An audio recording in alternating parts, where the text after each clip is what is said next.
If the only people willing to save you are the ones you spent years calling monsters, then maybe the monster was never the problem. The chamber fell silent before anyone dared to breathe. Thousands of delegates from every major civilization in known space sat beneath the towering crystal dome of the Galactic Council, their attention fixed on the massive display suspended above the assembly floor. One image after another flashed across the screen. Human warships emerging from burning nebulae. Human soldiers carrying wounded civilians through collapsing colonies. Entire fleets disappearing into black clouds that no one could explain. The final frame froze on a single sentence stamped across the archive in bold crimson letters. Humanity, level Omega threat. High Commander Zarek rose from his elevated platform, his dark ceremonial armor reflecting the pale light pouring through the chamber ceiling. His deep voice carried effortlessly across the room. For 187 years, humanity has hidden behind diplomacy while pretending to be civilized. They call themselves protectors. History calls them monsters. A wave of quiet agreement rippled through the alien delegates. Some nodded. Others avoided looking toward the human section altogether. They had all heard the stories growing up. Human ships that never retreated. Human rescue teams that entered places no one else would approach. Entire military doctrines built around surviving impossible situations. They admired none of it. They feared all of it.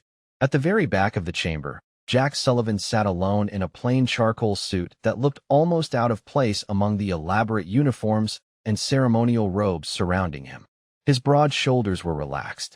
His hands rested calmly on a weathered leather notebook instead of the sleek holographic tablets everyone else preferred. He listened without interrupting. Beginning today, Zarek continued, all human emergency response units are permanently banned from entering Alliance territory.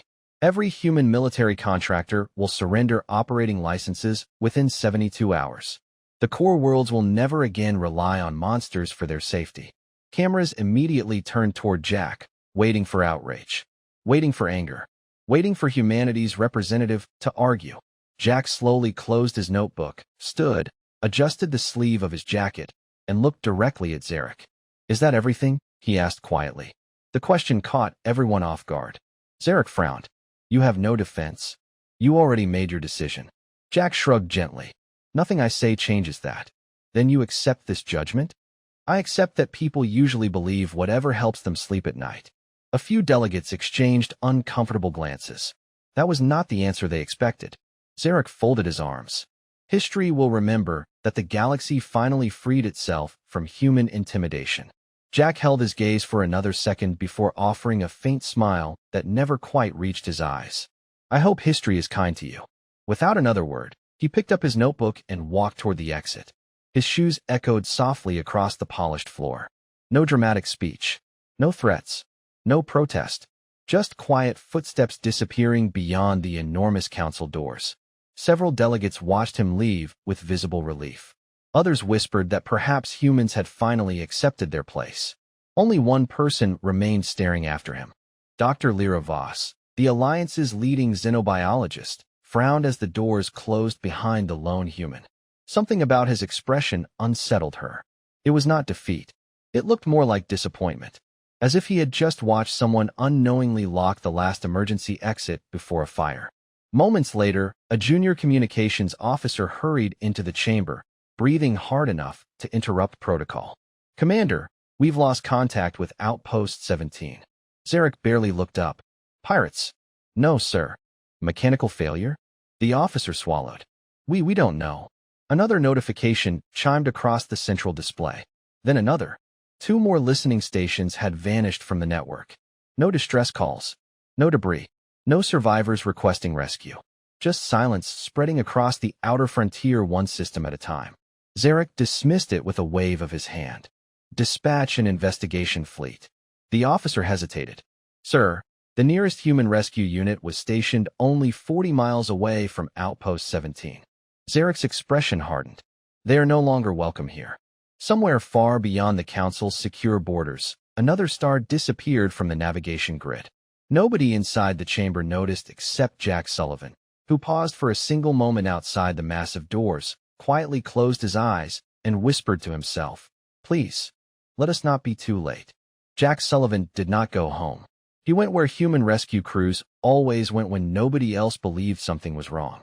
Terran Emergency Response Command occupied a modest operations center on the edge of Luna Station, far from the polished towers where politicians held press conferences. The room smelled faintly of coffee, machine oil, and recycled air. Nobody wasted time decorating walls when every second might someday save a life. The moment Jack stepped through the door, dozens of heads turned toward him. His operations officer, Sarah Mitchell, was already walking over with a tablet in her hand. Please tell me they changed their minds. Jack shook his head once. No, they shut every door they could find. Sarah let out a slow breath. Then you need to see this. She projected a series of navigation charts above the conference table. At first glance, nothing looked unusual. A handful of trade routes, several communication relays, routine cargo traffic. Then the lights began disappearing one by one. Outpost 17 went dark 34 minutes ago, Sarah explained. Since then we have lost 6 more listening stations. Jack studied the map without speaking. Mechanical failures? That is what Alliance Command is telling everyone. And what do you think? Sarah looked him straight in the eye. I think machines leave wreckage. Jack nodded. Exactly. Across the room, former Navy sensor specialist Miguel Torres spun around in his chair. Captain, we found something else. Jack walked over. Miguel enlarged several long-range sensor sweeps captured before the stations vanished. The recordings were strangely clean. No explosions. No weapon signatures. No emergency beacons. Just stars, then nothing. Miguel scratched the back of his neck. I have been doing this for 18 years. Space does not erase people this neatly. Jack remained silent for several seconds. Finally, he asked, did anyone else notice the gravity distortion? Miguel blinked. You saw it too? Jack pointed toward a faint ripple buried beneath layers of background radiation. Most observers would never notice it. Human rescue crews were trained to. That ripple is growing. Sarah frowned. I thought it was sensor interference. I wish it were. The room fell quiet. Everyone there had completed classified disaster response training years earlier. They all recognized the pattern. Nobody wanted to say the name out loud. Before anyone could speak, another alarm echoed through the operations center. Communications Officer Emily Brooks looked up from her console. Incoming civilian transmission. Jack nodded. Patch it through. The holographic display flickered before revealing the frightened face of an alien cargo captain. Behind him, emergency lights flashed across the bridge. This is Captain Nerral of the merchant vessel Silver Horizon. We cannot reach Alliance Command. Every frequency is dead. Something is following us. Jack kept his voice calm. Tell me exactly what you see.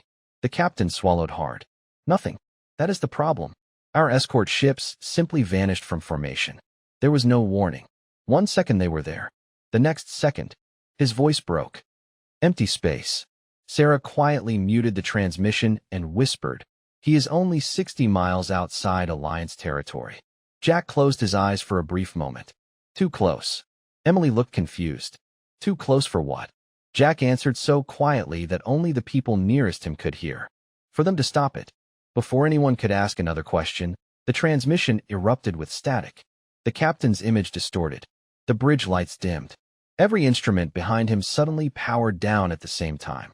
Then, just before the signal disappeared completely, the captain stared past his own camera with an expression of absolute disbelief. There is somebody out there. The transmission ended. No explosion. No distress call. Only silence. Sarah slowly lowered her tablet. Should we notify the council? Jack looked toward the observation window, overlooking the blackness of space. Countless stars stretched into the distance, beautiful and peaceful, hiding dangers that did not care about borders, politics, or pride. We already tried to warn them. Miguel quietly asked the question nobody wanted answered. If this is what we think it is, how long do they have? Jack did not answer immediately. He simply reached for an old emergency key hanging around his neck, the kind issued only to commanders cleared for protocols that officially no longer existed. After several seconds, he finally spoke. Get every human rescue ship ready for launch. We move in 10 minutes. Whether they welcome us or not. Across the galaxy, another beacon vanished from the navigation grid, and for the first time in more than 2 centuries, the emergency designation that humanity hoped would never be spoken again silently appeared on Terran command screens. Void swarm activity, possible. The launch bay doors opened with a slow mechanical rumble as 12 matte, gray human rescue ships powered up in perfect silence. Unlike the gleaming warships displayed during Galactic Council parades, these vessels carried no polished banners or ceremonial markings. Every scratch along their hulls had been earned pulling survivors from disasters that most civilizations preferred to avoid. Jack Sullivan stepped onto the bridge of the rescue carrier Resolute just as Sarah Mitchell finished the pre-flight checklist. Engines are green. Medical teams are standing by. Long-range sensors are tracking 3 additional signal losses in the last 12 minutes. Jack nodded without taking his eyes off the star map. The empty spaces were spreading faster now, almost like ink bleeding across paper. Set course for the Silver Horizon's last known position. Before Sarah could acknowledge the order, every monitor aboard the bridge flashed with the seal of the Galactic Council. High Commander Zarek appeared on the main display, his expression colder than before. Jack Sullivan, by authority of the Alliance Security Act, your fleet is ordered to stand down immediately. Jack folded his hands behind his back. People are missing. Alliance patrols are handling the situation. Your patrols are disappearing. Zarek's jaw tightened. That is classified information. Jack answered quietly, not to the families waiting for them. For a brief moment, neither man spoke. Everyone on the bridge understood they were watching 2 completely different philosophies collide. Zarek believed control created safety. Jack believed responsibility did. You were banned from operating inside Alliance territory, Zarek finally said. If your ships cross the border, they will be detained. Sarah looked toward Jack, waiting for instructions. He remained calm. Commander, if I ignore those distress calls, I stop being the person my people trained me to become. This is not your decision. It became my decision the moment innocent people started disappearing. Zarek's image flickered as another officer hurried into view behind him. The commander's confident expression faded for only an instant before he muted his microphone. Although nobody aboard the Resolute could hear the conversation, they could see the panic spreading across the faces inside the Council Command Center. 30 seconds later, Zarek returned. The 7th Defense Fleet has failed to report. No one celebrated being right. Jack simply asked, how many ships? Zarek hesitated. 41. Sarah quietly whispered. 41 ships do not simply vanish. Jack already knew that. He also knew something else. They had started counting too late. Dr. Lyra Voss suddenly appeared beside Zarek on the transmission. Unlike the commander, she looked exhausted. Jack, she said before Zarek could interrupt. Our sensors recovered something unusual from the last transmission. She transmitted a compressed data package directly to the Resolute. Miguel Torres immediately opened it. His face lost all color. Captain, Jack walked over. The recording showed only darkness, but hidden beneath layers of interference was a low repeating pattern. Not words, not machine code. Something older, something biological. Jack stared at the waveform for several seconds before quietly reaching into his pocket and removing a worn metal identification tag. Sarah recognized it instantly. You have not carried that since. Since the Black Horizon campaign, Jack finished. Nobody aboard the bridge spoke another word. They all knew the campaign existed, but almost everything about it remained sealed under the highest human security classification. Jack looked back toward Dr. Lyra. Where did you find this? Inside the background radiation. How many people have analyzed it? Only me. Jack inhaled slowly. Good. Keep it that way. Zarek stepped back into view, frustration replacing uncertainty. Enough riddles. Tell us what we are facing. Jack looked directly into the commander's eyes. You spent nearly 2 centuries convincing yourselves that humans became monsters because we enjoyed war. His voice remained steady, almost gentle. You never considered another possibility. Which is? Jack answered without hesitation. We became what we had to become because we were the only ones who had ever survived meeting what is coming for you now. At that exact moment, every alarm aboard the Resolute activated simultaneously. Emily Brooks turned from her console, her face frozen in disbelief. Captain, something just entered the system. No warp signature. No engine trail. No communication. Only an enormous region of space where every star on the navigation display quietly disappeared at once. The bridge lights dimmed automatically as the Resolute shifted into emergency response mode. Nobody raised their voice. Nobody panicked. Human rescue crews had trained for the kind of silence that usually came before impossible decisions. Emily Brooks stared at the sensor display, trying to make sense of what she was seeing. "Captain, every telescope is telling us something different." Jack Sullivan stepped beside her station. "Explain." "Visual sensors show empty space. Thermal sensors show nothing. Gravitational scanners say there is an object almost 300 miles across sitting directly ahead of us." Miguel Torres slowly shook his head. "Three systems. Three different answers. That should not be possible." Jack answered without taking his eyes off the display. "It is possible if you are looking at something that does not want to be observed." Across the bridge, Sarah Mitchell received another transmission from the Galactic Council. This time the polished confidence inside the command center had disappeared. Officers rushed from console to console while warning lights filled the background. Dr. Lyra Voss appeared first.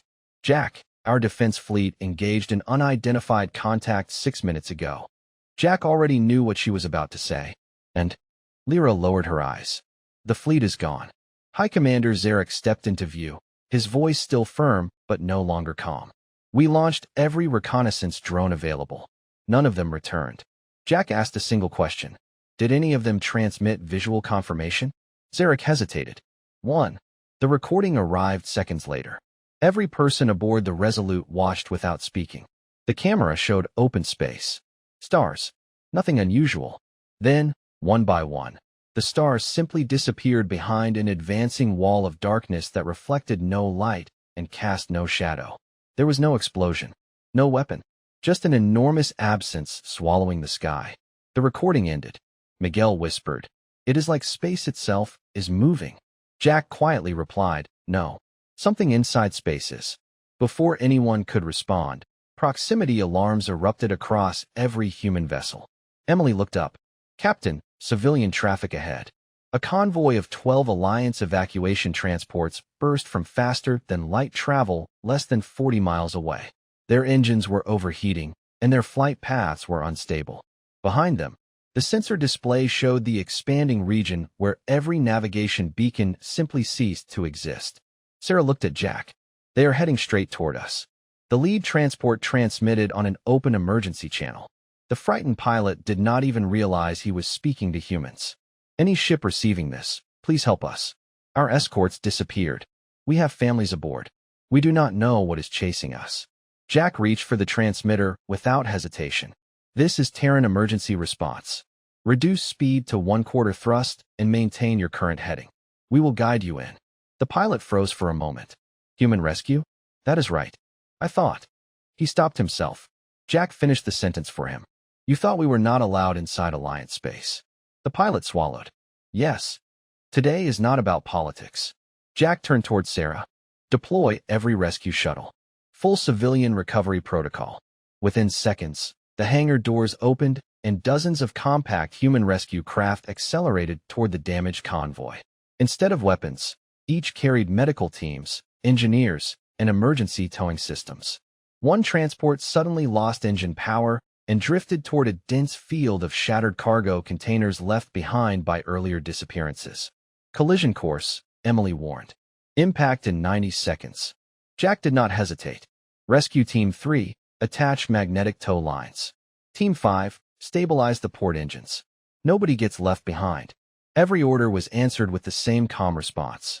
On it, the small human craft darted through spinning debris with practiced precision, locking onto the drifting transport only seconds before it struck the field. Powerful tow systems pulled the larger vessel clear, while engineers restored enough power for controlled flight.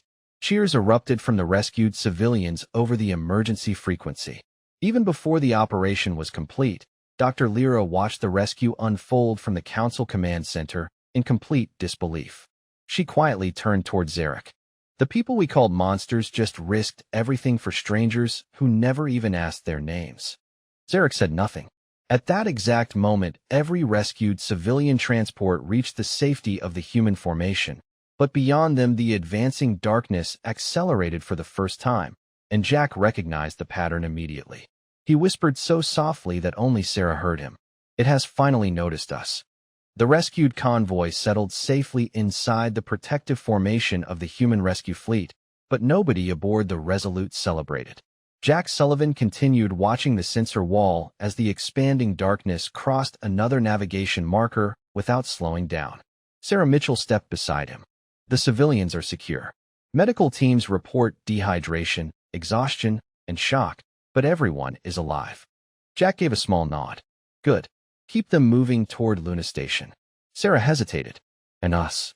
Jack looked back at the impossible emptiness ahead. We stay. Dr. Lyra Voss called again from the Galactic Council Command Center. This time she looked less like a scientist and more like someone searching for answers she wished she had asked years earlier. Jack, we recovered fragments from one of the abandoned defense buoys.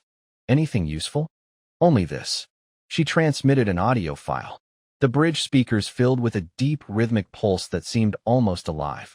Emily Brooks instinctively lowered the volume. Why does that sound familiar? Jack slowly reached into a secured compartment beneath the command console and removed a weathered black case sealed with an old human military insignia that had not been used in generations. Sarah stared at it. I thought every copy was destroyed. Most were. Jack entered a biometric code. The case opened with a soft click, revealing several thin data crystals and a faded photograph of a much younger rescue crew standing beside a damaged spacecraft. Miguel quietly picked up the photograph. Who are they? Jack answered without looking up. The first people who ever found it. Lyra leaned closer to her screen. Found what? Jack inserted one of the crystals into the ship's archive reader. A recording appeared above the bridge. It showed an old human briefing room nearly 200 years earlier. A tired admiral stood before dozens of young officers. His first sentence froze everyone on the Resolute. If you are watching this, then containment has failed. The recording continued. You will hear stories that humanity became ruthless because it wanted power. That is false. We became relentless because we discovered something that does not negotiate, does not conquer, and does not hate. It simply continues. The image shifted to a grainy star map, showing the same expanding void now approaching Alliance space.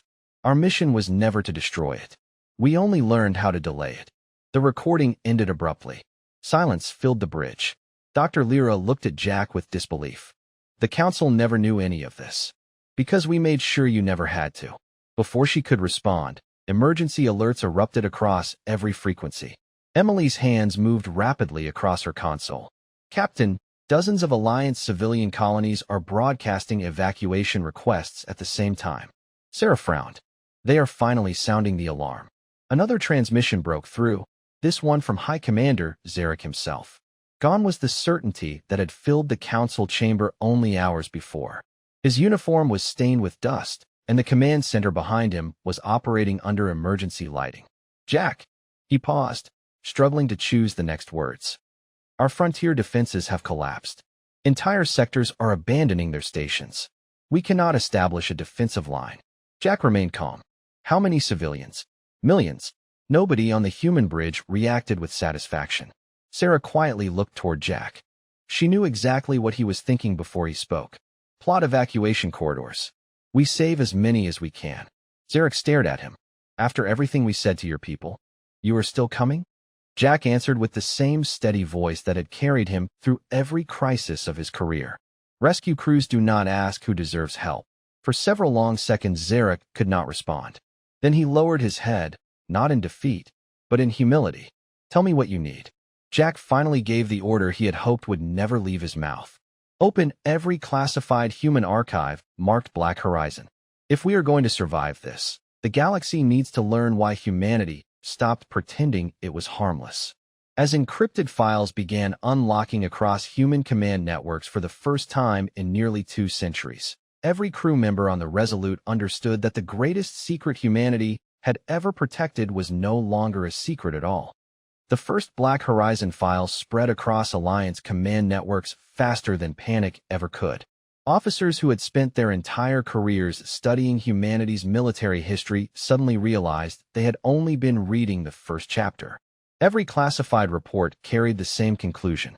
Human fleets had never been built to conquer civilizations. They had been designed to buy time. Aboard the Resolute, Jack Sullivan stood quietly as the bridge screens filled with ancient mission logs, star charts, and evacuation records dating back almost 2 centuries. Sarah Mitchell glanced at one report after another. Every colony listed here was evacuated before the public even knew there was a threat. Jack nodded. Most of them never learned why they had to leave. Dr. Lyra Voss remained connected through a secure channel, reading as quickly as she could. These casualty numbers, they are almost entirely human. Jack looked toward the stars outside the bridge window, because nobody else knew what they were facing. Before Lyra could answer, Miguel Torres interrupted. Captain, incoming traffic from Alliance High Command. High Commander Zarek appeared again, but the man standing on the screen looked very different from the proud leader who had banned human rescue teams only hours earlier. His shoulders were tense. His command center was crowded with officers trying to coordinate evacuations from dozens of systems at once. Jack, he said quietly, the Council has voted to suspend every restriction against human operations. Jack gave a small smile. That vote should have happened years ago. Zarek accepted the remark without argument. You were right. The words seemed difficult for him to say, but he forced himself to continue. I judged your people by the stories we told ourselves instead of the choices you kept making. Jack answered with the same calm voice that never seemed to change. Then stop looking backward. We still have people to save. Alarms suddenly echoed across both command centers. Emily Brooks enlarged a new tactical display.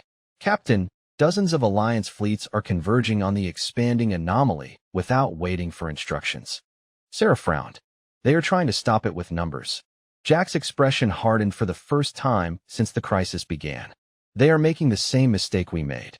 Zarek immediately turned toward his own staff. Signal every fleet to withdraw. A communications officer looked back in frustration. They are refusing the order. Several admirals believe concentrated firepower will destroy the anomaly before it reaches the core worlds. Jack quietly closed his eyes. It will not. Lyra looked at him. How do you know? Because we tried exactly that. The bridge fell silent. Jack reached over and expanded an old tactical recording recovered from the Black Horizon archives. Hundreds of human warships surrounded a region of empty space nearly identical to the one now advancing across Alliance territory. The recording skipped forward. Fleet formations disappeared from the display one after another until only a handful of rescue vessels remained. No victory announcement followed. Only evacuation orders. Sarah slowly exhaled. That was the battle everyone said humanity won. Jack shook his head. No. That was the day we learned survival and victory are not the same thing. Before anyone could respond, Emily's console flashed bright red. Captain, the Alliance fleets have engaged anyway. Every bridge screen switched automatically to live tactical feeds. Brilliant engine trails rushed toward the advancing darkness from every direction. For one brief moment, it looked as though the combined strength of the galaxy might actually push the impossible back. Then every transmission froze. One by one, the fleet markers vanished from the tactical map without a single distress call. The silence that followed felt heavier than any explosion. Zarek stared at the empty display, unable to hide the shock on his face. 300 ships, he whispered. Gone. Jack immediately stepped toward the command console. Sarah, activate Protocol Sentinel. She looked at him for a second before entering the authorization code. Deep beneath Luna Station, hidden hangar doors that had not opened in generations slowly unlocked. Ancient human vessels, darker than the surrounding stars and unlike anything the Alliance had ever seen, began powering up one after another. Dr. Lyra stared in disbelief. Those are not rescue ships. Jack answered quietly. No, they are the reason humanity survived the first time. As the first of the dormant ships emerged into open space, every person watching understood that the true human fleet had been waiting in silence all along. The ancient human fleet slipped out of the hidden docks without music, without ceremony, and without a single public announcement. Hundreds of Alliance officers watched the tactical display in complete silence as dark silhouettes formed an orderly defensive line between the advancing void and the nearest civilian systems. Dr. Lyra Voss could not take her eyes off the identification tags appearing beside each vessel. None of them carried names that celebrated victory. They were called Guardian, Harbor, Resolve, Shelter, Promise. She quietly asked, why would weapons carry names like these? Jack Sullivan answered while studying the same display. Because they were never built to win wars. They were built to make sure somebody made it home. High Commander Zarek stood beside the Council's central command table, listening instead of arguing for the first time since this crisis began. How many of those ships exist? Jack looked at the formation. Enough for one last stand. Not enough for a second. Nobody on either bridge spoke after hearing that answer. Sarah Mitchell broke the silence first. Captain, evacuation corridors are almost clear. 90% of civilian traffic is moving toward protected space. Jack nodded. Keep every rescue ship with the transports. The old fleet stays with me. Sarah frowned. You are separating the rescue crews from the defense line? Exactly. Why? Jack smiled faintly. Because somebody has to be there after the danger passes. At that moment, the darkness changed. For the first time since anyone had detected it, the enormous region stopped advancing. Every sensor aboard every ship suddenly stabilized. Emily Brooks leaned toward her console. Captain, it is holding position. Miguel Torres looked confused. It knows we are here. Jack slowly folded his arms. Yes. Dr. Lyra whispered. Can it think? Jack answered carefully. Think is probably the wrong word. Recognize is closer. Before anyone could ask another question, every human ship in the ancient fleet transmitted the exact same encrypted signal. Alliance computers failed to decode it, but the tactical map responded immediately. The advancing darkness shifted course by several degrees. Instead of moving toward the core worlds, it began following the human formation. Zarek stared at the display. It is ignoring the planets. Jack finally revealed the truth humanity had protected for generations. It was never chasing your civilization. The command room became perfectly still. Then what is it following? Lyra asked. Jack looked at the old identification tag hanging around his neck. Us. Even Sarah turned toward him in surprise. Captain. Jack took a slow breath. 200 years ago, during the Black Horizon campaign, humanity discovered a way to interrupt its expansion. We could not destroy it, so we forced it to lock onto a controlled signal carried only by specially equipped human command ships. Ever since then, every generation has quietly maintained that signal beyond the edge of explored space. Zarek's face drained of color. You have been leading it away from us all this time. Every single year. Without telling anyone. Jack gave a small shrug. If people believed the danger was gone, they would stop preparing. Before anyone could respond, warning alarms erupted across the ancient fleet. Emily quickly enlarged the sensor feed. Captain, the signal strength is failing. One of the relay ships just went offline. Miguel checked the diagnostics. Another one is losing containment. Jack understood immediately. The aging fleet had remained hidden for generations because every deployment shortened its remaining life. They had awakened machines that were never expected to fly again. Sarah looked at him with growing concern. If enough relay ships fail, Jack finished the sentence himself. It will stop following us. Lyra's voice trembled. And if that happens, Jack's eyes never left the approaching darkness. Then it will choose the largest concentration of life in the galaxy. A long pause settled over both command centers before Zarek quietly asked the question nobody wanted answered. Can your fleet hold the signal? Jack looked across the tactical display at the aging vessels, many older than anyone still alive, and answered with complete honesty. Not by themselves. Then he turned toward the Alliance commander and said the one sentence that changed everything. If your people truly trust humanity now, then I need every civilization in this galaxy to do something far more difficult than fighting. I need them to stand beside us instead of behind us. For several long seconds, nobody answered Jack Sullivan. The request hanging over the communications network sounded almost impossible. The galaxy had spent generations treating humanity as a threat. Now the one man they had feared the most was asking them for trust instead of firepower. High Commander Zarek slowly turned toward the council chamber, where representatives from dozens of civilizations watched in complete silence. No speeches had been prepared for a moment like this. No protocol existed. Finally, Zarek took a deep breath and pressed the chamber-wide broadcast key. All Alliance vessels, this is High Commander Zarek. Effective immediately, every restriction against human command authority is suspended. Follow Captain Jack Sullivan's instructions as if they were my own. The announcement stunned every fleet in range. Dr. Lyra Voss looked toward Zarek with quiet surprise. That will change history. Zarek gave a weary smile. History already changed the moment they answered our distress calls. Across the fleet, Alliance ships that had spent decades training to keep their distance from human vessels now slowly adjusted formation. Navigation lights shifted one by one until hundreds of ships surrounded the aging human fleet instead of standing behind it. Sarah Mitchell watched the tactical display transform into something she had never expected to see. "Captain, they are actually doing it." Jack nodded once. "Good. Tell everyone exactly what to expect." His voice spread across every command bridge. "Listen carefully. Do not chase the anomaly. Do not fire unless absolutely necessary. Hold your position. Keep formation. The signal works only if every relay remains stable." A young Alliance captain interrupted. "That is all. We just hold the line." Jack answered calmly. Sometimes holding the line saves more lives than charging forward. The combined fleet settled into perfect alignment. Almost immediately, the ancient human relay ships stopped losing power. Miguel Torres smiled for the first time all day. Their reactors are stabilizing. Emily Brooks leaned closer to her console. "Captain, I think the Alliance ships are sharing the energy load through synchronized field harmonics." Dr. Lyra quickly analyzed the data. Her eyes widened. "That is impossible. Our systems were never designed to interface with human technology." Jack quietly replied, "They were not. But people can work together long before machines learn how." As if responding to the united formation, the enormous darkness ahead began slowing even further. The expanding edge that had swallowed entire sectors only hours earlier now drifted almost motionless.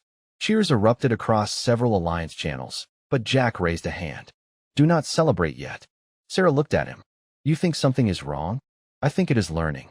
Before anyone could ask what he meant, Emily's display flashed with a new pattern emerging from inside the anomaly. It was not another fleet. It was a transmission. No language. No recognizable symbols. Just the same slow rhythm humanity had recorded 2 centuries earlier.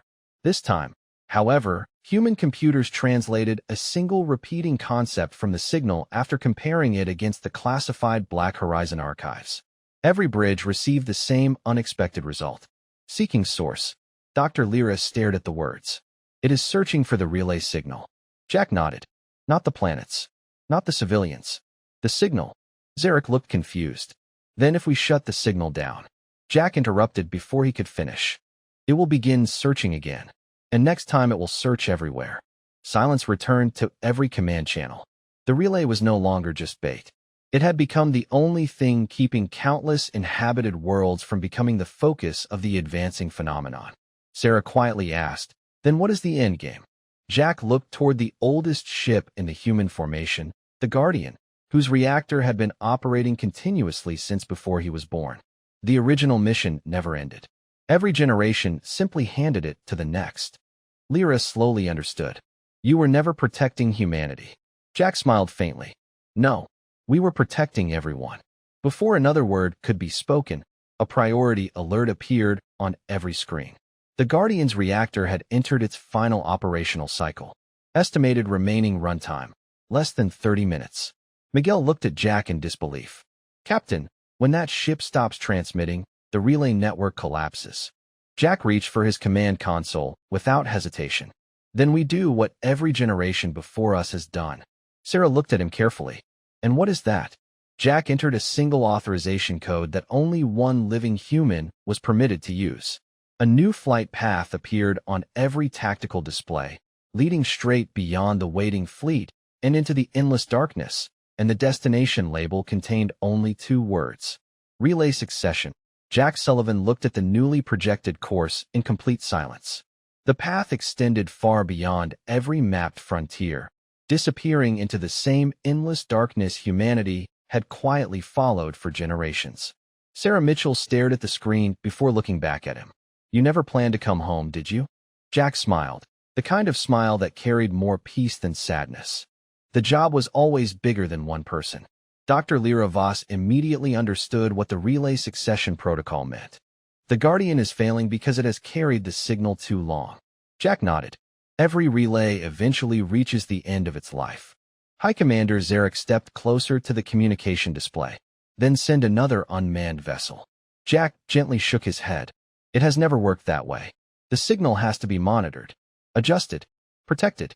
Someone has to make thousands of decisions every day for years. Machines cannot do that alone.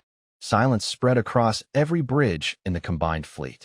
Finally, Sarah asked the question nobody wanted answered. Who takes over? Jack reached for the old identification tag hanging around his neck. It was scratched from decades of service, its edges worn smooth by countless missions. He unclipped it and placed it on the command console. The next Guardian. Before anyone could stop him, Jack transferred command of the Resolute to Sarah. Every authorization code accepted her without hesitation. She looked at him with disbelief. Captain, you already know how to protect people. Not like you. Jack smiled. Nobody starts that way. Across the fleet, thousands of Alliance crews watched the quiet exchange. No dramatic farewell. No grand speech. Just one professional calmly handing responsibility to another. High Commander Zarek slowly stood at attention. One by one, every officer in the Council Command Center followed him. Then every bridge throughout the Alliance did the same. Not because regulations required it, but because respect did. Jack noticed the gesture and chuckled softly. Please sit down. We still have work to do. Even in that moment, he was thinking about everyone else first. The Guardian's reactor finally reached its limit. Its ancient engines powered down after nearly 2 centuries of faithful service. Before the relay signal could fade, Jack guided a newly prepared human command ship into position. The transfer completed so smoothly that the advancing darkness never changed course. It simply continued following the new relay beyond the edge of known space. Emily Brooks watched the sensors with tears in her eyes. It worked. Miguel Torres quietly nodded. Just like every generation before us. Dr. Lyra looked through the forward observation window until Jack's ship became nothing more than a single point of light. All these years, she whispered. We thought humanity built monsters. Zarek answered without taking his eyes off the distant star. No, they built Guardians and never asked for credit. Months later, the frontier grew quiet again. Trade routes reopened. Families returned to their homes. Children once again looked up at peaceful skies without knowing how close their future had come to changing forever. In the center of the Galactic Council, where humanity had once been condemned, a new memorial was placed. It did not show a warrior raising a weapon or a politician giving a speech. It showed a rescue worker extending an open hand. Beneath the sculpture, only one sentence was carved into the stone. The strongest people are often the ones carrying burdens nobody else can see. Every visitor eventually stopped to read those words. Many asked why the memorial listed no victories. Dr. Lyra always gave the same answer. Because the greatest victory was that most of us never realized we needed saving. Years later, young cadets from every civilization studied the Black Horizon archives together. They no longer learned that humanity had been feared because it was cruel. They learned that humanity had accepted fear, suspicion, and isolation because protecting others sometimes meant standing alone until the day everyone else finally understood. And somewhere beyond every familiar star, one small human ship continued its quiet journey into the darkness, carrying a promise that had outlived generations. The galaxy had once believed monsters were defined by the fear they inspired. In the end, history remembered something far more important. Real strength was never measured by the power to destroy. It was measured by the willingness to keep others safe, even when nobody would ever know your name.